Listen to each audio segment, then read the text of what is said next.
Olá, família! Sejam todos bem-vindos ao estudo diário das Escrituras. Esta semana nós vamos estudar aqui Doutrina e Convênio, sessão 19. É uma sessão curta, são 41 versículos apenas. Então, daí, se fosse fazer uma divisão, né, por 7 dias que a gente vai estudar essa sessão, daria 5, 6 versículos aí por dia, tá bom? No máximo. Mas eu tenho que separar por bloco, né, para mim começar um assunto e terminar. Então vai ter vezes que eu vou compartilhar mais versículos e tem vezes que vai ser menos. Hoje, por exemplo, eu vou compartilhar só 3 versículos que fecham um bloco, né? Uma ideia que eu quero compartilhar com vocês, tá bom? A sessão 19, então, hoje eu vou fazer aqui um contexto histórico, como que se recebeu essa revelação aqui, sessão de Doutrina e Convênio 19, tá bom? Vou fazer um contexto histórico.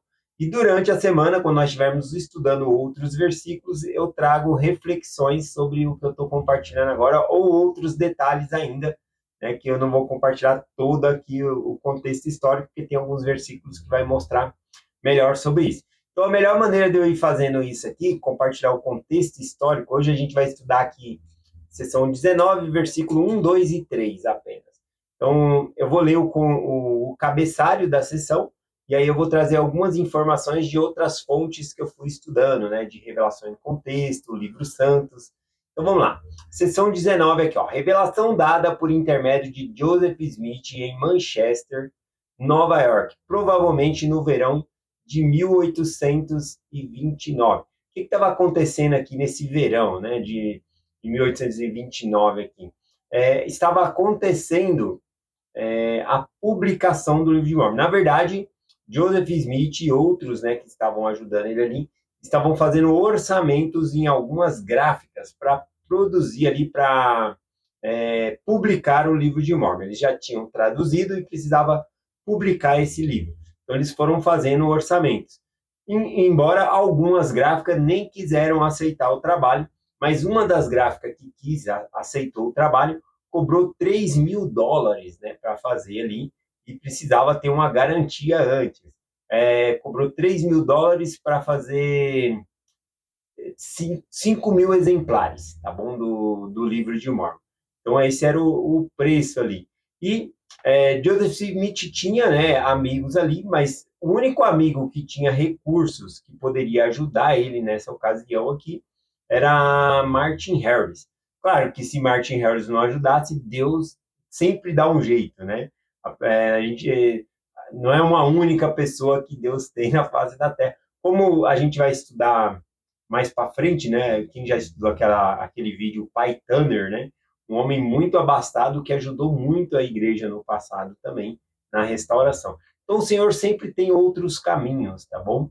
Mas nesse momento aqui a gente consegue ver que Martin Harris era a pessoa certa para ajudar Joseph Smith nessa publicação aqui do livro, tá bom? E Martin Harris pede aqui, né, uma revelação, um mandamento a Joseph Smith acerca disso, porque ele está vendo a circunstância do jeito que está ali, que não estava dando para fazer a publicação do livro de Mormon por falta de dinheiro, tá bom? Então precisava fazer algumas coisas, ou seja, dar uma garantia, né? Nessa sessão nós vamos estudar que Martin Harris vai hipotecar, né, a fazenda dele para isso. Então vamos ver aqui, continuando no cabeçalho, diz assim: em sua história, o profeta introduz como um mandamento de Deus e não do homem a Martin Harris, dado por aquele que é eterno. Então, aqui, né, fala dessa sessão 19 aqui como um mandamento a Martin Harris. Bom, Martin Harris vai acabar hipotecando, né, a fazenda dele para cobrir esse custo. E essa revelação vem justamente para isso. Antes dessa negociação, o senhor vai falar para ele não se apegar a essa propriedade, dar ela de bom grado. Na verdade, nessa sessão 19 aqui, eu amo essa sessão, porque vai falar sobre o sacrifício de Jesus Cristo, o próprio sacrifício, Cristo falando. Nós temos outros relatos de Jesus Cristo falando sobre o sacrifício de Jesus Cristo no jardim do Getsemane. Mas aqui na sessão 19 é um relato do próprio Salvador. Então, é justo que, ao falar do sacrifício que aparentemente, né, seria muito grande para Martin Harris, hipotecar a fazenda dele, tá bom? É justo falar que o sacrifício verdadeiro mesmo foi o de Cristo, tá bom? Pelos nossos pecados. Então vamos lá, no contexto histórico aqui, é mencionado, né, que Martin Harris e Lucy Harris, né, a esposa dele, foi com grande sacrifício que eles conseguiram essa fazenda, tá bom? Foi com grande sacrifício ali que eles conseguiram essa fazenda e era uma das melhores ali da região. Os amigos, né, de Martin Harris não conseguiria entender, não conseguiu entender como um fazendeiro conceituado iria colocar em risco, né, a sua propriedade para a publicação do livro de Mormon, né? Mas olha, Martin Harris, ele teve muitos testemunhos. Ele trabalhou na tradução do livro de Mormon, né, tinha ajudado ali. Ele viu o anjo Moroni, a voz de Deus falando. Então ele tinha certeza que a obra era verdadeira. Porém, a esposa dele não tinha. Então, ele hipotecar a fazenda dele para ajudar na publicação do livro de Mormon, ele estava pondo em risco, né, o patrimônio dele e também a questão do casamento ali, porque a esposa não concordava. Então tem esses contratempos aqui. Acredito que a princípio, quando deu-se essa revelação aqui a Martin Harris, ele não entendeu muito bem acerca disso, porque hipotecar a fazenda, o que significa hipoteca, né? É a pessoa dar um bem como garantia. Se a dívida não fosse paga, aí a pessoa reclamasse, ela receberia a fazenda para ela. Bom, então isso parece uma espécie de penhor, né? A gente vai lá e deixa algo empenhorado, se não pagou, aí aquilo vai ficar por conta do custo, né, de não ter sido pago. Tá bom? É uma espécie de penhor, né, que ele teve que fazer. Então ele hipotecou não a fazenda inteira, porque ela era muito valiosa, a fazenda dele, mas a maior parte da fazenda dele foi hipotecada ali por conta disso, tá bom? No final, né, mostrando aqui que Martin Harris, ele, depois da publicação, ele tinha um acordo com Joseph Smith que ele poderia vender os livros de Mormon e assim recuperar o dinheiro que ele da fazenda dele. Para quê? Para que a dívida fosse paga e ele não perdesse ali parte, né, da fazenda dele. Mas a própria revelação aqui falava sobre ele não se apegar a essa propriedade, falou do sacrifício de Cristo, que é o sacrifício maior. Então, quando Martin Harris está prestes, né, a perder a fazenda dele porque a dívida não estava conseguindo ser paga, ele pede um outro mandamento, uma outra revelação, mas o Senhor não dá. O Senhor fala para ele se voltar para essa revelação, porque o Senhor já tinha falado, tá bom? Então, essa semana nós vamos estudar sobre esse assunto aqui, e o tema principal, com certeza, é a expiação do nosso Salvador Jesus Cristo. Mas hoje vamos nos ater aqui nos 3 versículos aqui, tá bom? Desse contexto histórico aqui. Seção 19, versículo 1, 2 e 3. Versículo 1 diz assim: Eu sou o Alfa e o Ômega, Cristo, o Senhor, sim, eu sou Ele, o princípio e o fim, o Redentor do mundo. Uma das perguntas, né, do manual aqui do Bem Segue seria por que Cristo está se apresentando desta maneira para Martin Harris, como o Alfa e o Ômega, né? Porque ele é o princípio e o fim. Porque sem Cristo, né, o plano não funcionaria. Ele é o começo de tudo e também ele é o fim de tudo com a vinda dele. Então, ele é o alfa e o ômega. O alfa, né, o alfa e o ômega são letras gregas, né, do alfabeto grego. A alfa é a primeira letra e o ômega é a última letra. Porém, essa revelação, né, nós temos em Apocalipse também, deixa eu pegar aqui, capítulo 1, versículo 8. Também Jesus Cristo se apresentando lá para João, dizendo que ele é o alfa e o ômega. Só que, na verdade, as escrituras, ela foi escrita em grego, o Novo Testamento, né? Mas quando se falava no hebraico, tá bom? Eles colocaram em grego porque era uma língua mais fluente. Antes do Império Romano, quem dominava eram os gregos. E os gregos, eles trabalhavam mais na mente das pessoas, na cultura. Então, até os judeus falavam grego, né? Então, um livro que era para ser propagado para todos, para todo mundo, para mais gente, então teria que ser numa língua que tivesse mais acesso para as pessoas.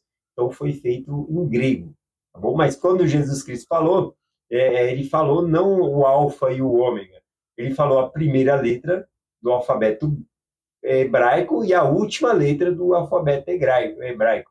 Vai dar o mesmo sentido, porém, no hebraico tem um significado maior ainda, tá bom? Do que alfa e ômega, tem um significado muito grande.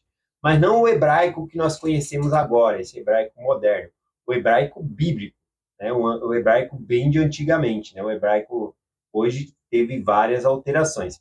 Então, a primeira letra do alfabeto hebraico, né, é o Aleph, tá bom? E o desenho dele no hebraico bíblico, ele é um desenho de um boi, né, um touro ali com chifre, que simbolizava poder, tá bom? Inclusive, na antiguidade, a maior oferta que se podia dar, né, de sacrifício era um boi, né?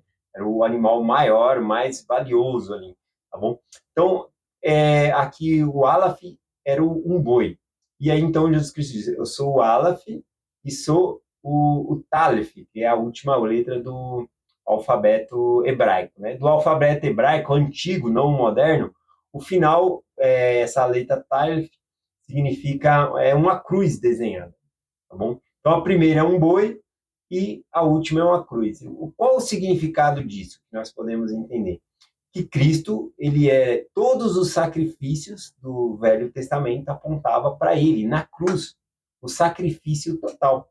Então veja que ele está se apresentando aqui, né, para Martin Harris como o Alfa e o Ômega, o Todo-Poderoso. Ele é o que vai fazer o sacrifício. Ele vai explicar ainda nessa sessão aqui sobre o sacrifício dele, tá bom? Para Martin Harris, e nós nos beneficiamos com essas revelações aqui.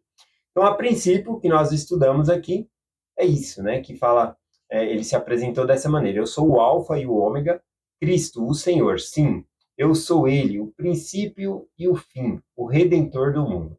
Esse é o primeiro versículo. O segundo versículo ele continua dizendo aqui: eu tenho cumprido e consumado a vontade daquele a quem pertenço, ou seja, o Pai, a meu respeito, tendo feito isso para sujeitar a mim todas as coisas. Todas as coisas são sujeitas a Cristo, porque ele fez o grande sacrifício expiatório por nós, né? Todas as coisas obedecem a Cristo, tá bom? Por conta do sacrifício que ele fez. Bom, aqui então está falando, né, que ele tendo cumprido e consumado a obra que o Pai deu a ele, a quem ele pertence. Então ele está falando de obediência e sacrifício. Então é bem a calhar aqui, porque comparando o sacrifício de Cristo, né, com o sacrifício aqui que Martin Harris vai ter que fazer, vendendo a parte da fazenda dele, não é nada, porque, claro que do bolso de quem está saindo, que se apegou à propriedade, é muita coisa, é um sacrifício, e até para nós, às vezes, quando nós vamos fazer algo, é um grande sacrifício.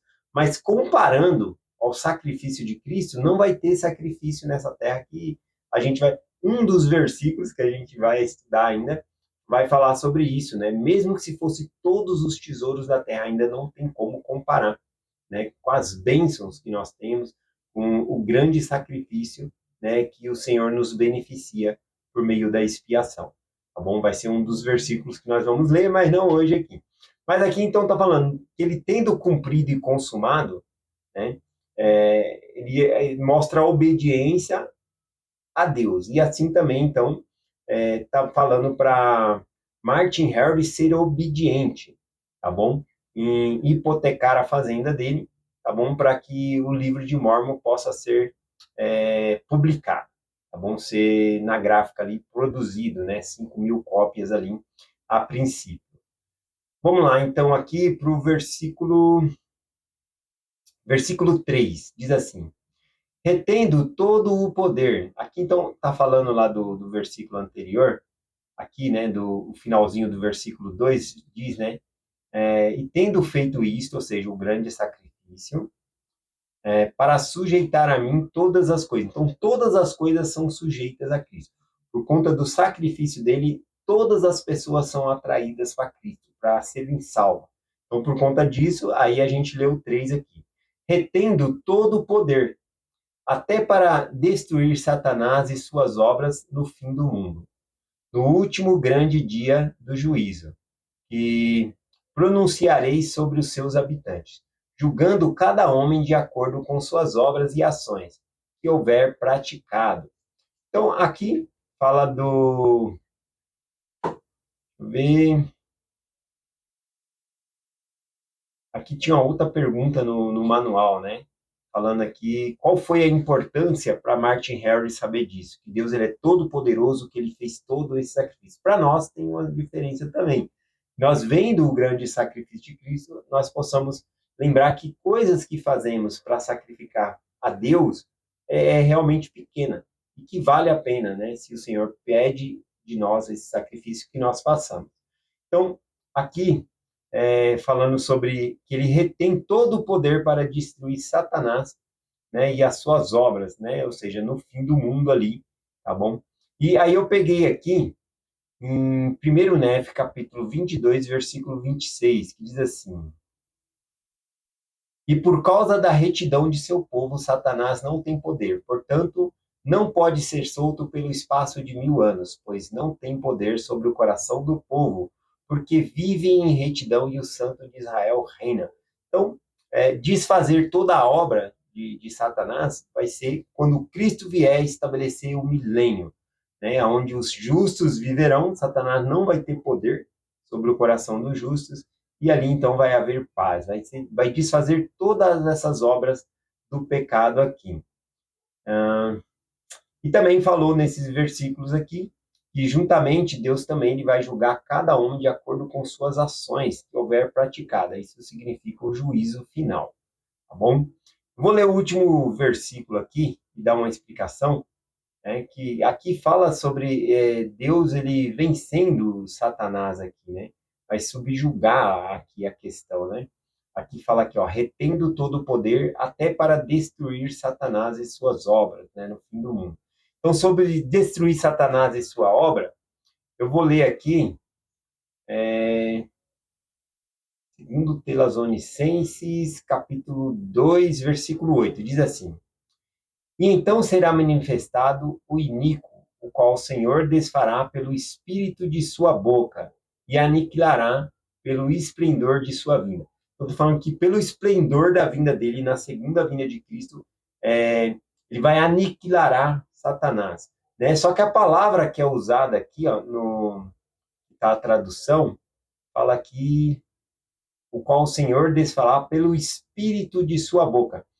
Mais uma vez, né, aqui o Novo Testamento é traduzido no grego, né, foi escrito no grego, mas quando Jesus falava, ele falava em hebraico. A palavra espírito, tá bom? É a mesma palavra que sopro. Jesus até faz um jogo de palavra lá em João 3, né, quando ele está ensinando a Nicodemos, né, ele fala, o vento sopra onde quer, né, e ouves as suas vozes, mas não sabe para onde vai. E assim é todo aquele que é nascido do Espírito. Que a palavra espírito também é a mesma palavra para sopro, tá bom? Então aqui o Senhor está falando, aqui quando fala espírito, nós podemos colocar a palavra sopro. Então fala que Deus vai destruir Satanás pelo sopro de sua boca. Agora imagina isso, né? Então não há uma guerra entre Cristo e Satanás, porque Satanás não tem como vencer Jesus Cristo. Essa guerra está vencida desde o começo, né? Então, desde o princípio já estava ganho. Então não tem como, não chega a ser uma luta, né? Imagina isso, vencer alguém com um sopro da boca. Né? Seria equivalente, né, uma comparação brusca aí, né, é colocar um bebê recém-nascido para lutar no MMA, né, no UFC, né, que é luta de artes marciais, com um profissional. Não tem como um bebezinho vencer um profissional. Então, o inimigo, aliás, ele é indefeso, ele não tem como fazer nada contra Deus.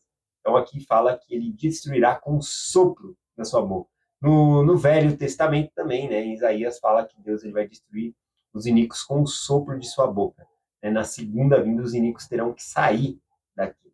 Tá bom? Então, a palavra sopro significa espírito ali. E muitas vezes na Escritura fala que pelo espírito de sua boca, que é a espada de sua boca, né? Ou seja, dando sentido ali à palavra sopro, o espírito, que é a espada também simbolizada. Bom, então é essa a mensagem que eu quero compartilhar. Qual o importante foi para Martin Harris saber de todo esse poder, que Deus ele é todo poderoso, conhece o fim desde o começo, ele é o fim e o começo de todas as coisas, tá bom? Qual o importante é para nós também sabermos essas coisas para que nós possamos estar dispostos a sacrificar o que o Senhor pedir de nós, tá bom? É essa mensagem que eu compartilho hoje com vocês, em nome de Jesus Cristo. Amém.